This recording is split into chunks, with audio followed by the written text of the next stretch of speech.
President Trump's nominee for Director of National Intelligence will face a final confirmation vote Wednesday morning. Tulsi Gabbard was seen as one of the president's more controversial picks.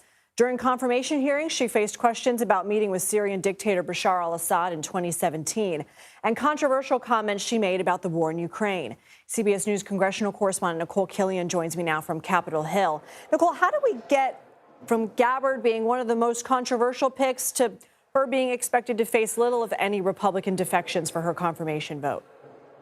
Well, I think a couple of things. Obviously, that's kind of how the confirmation process works, right? I mean, many of these nominees have been up on Capitol Hill almost since the time that they were named, meeting, making the rounds with senators, having private meetings, and then, of course, going through the process of having those hearings, having subsequent conversations. So it isn't really necessarily a flippant decision on the part of some of these senators. Yes, many of them did have concerns about her stances on everything from her views on the intelligence community, her views on FISA with respect to that particular government surveillance program.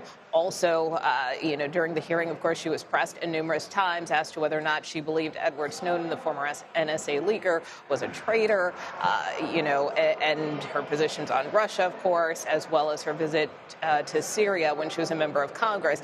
But in spite of all of that, in spite of kind of getting some pushback from senators and some tough questioning during that process of the hearings, many senators have had some time to think through their positions, most namely a lot of them being on that Senate Intel Committee, which held the hearing. You have people, for instance, like Senator Collins of Maine, who came out and said that, she feels that Tulsi Gabbard kind of clarified some of her views, that she wouldn't necessarily pardon, for instance, Edward Snowden, which was a concern that she had, that she kind of explained her views a little bit more with respect to FISA and foreign surveillance. So from that standpoint, that allowed Senator Collins to feel more comfortable with supporting Gabbard. We've subsequently seen other senators as well come out. Senator Lisa Murkowski, who's not on the Intel Committee, but who was one of those senators who was on the fence, also expressed her support for the senator. So basically now that many of these senators have had time to have additional conversations with Gabbard, think through this a little bit more,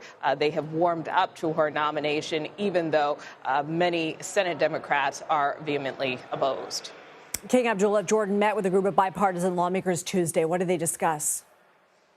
Well, we didn't really get much in the way of a readout. I was actually in the room with the King, met with leadership in terms of Senate Majority Leader Thune and a bipartisan group of senators. We did try to ask and follow up on that lengthy avail that the King had with the president earlier today in the Oval Office when President Trump kind of doubled down on his position with respect to a potential U.S. takeover of Gaza. I did try to ask the King and the leader if they believe that the U.S. has the authority to do that, since the president said that he believes that this could be done under U.S. authority, but neither one answered the question. But that being said, we know that the posture of the Jordanian government has been pretty clear with respect to rejecting the permanent displacement of the Palestinian people, which the president suggested in his remarks earlier today, that the Palestinians would need to be moved elsewhere so that that area could potentially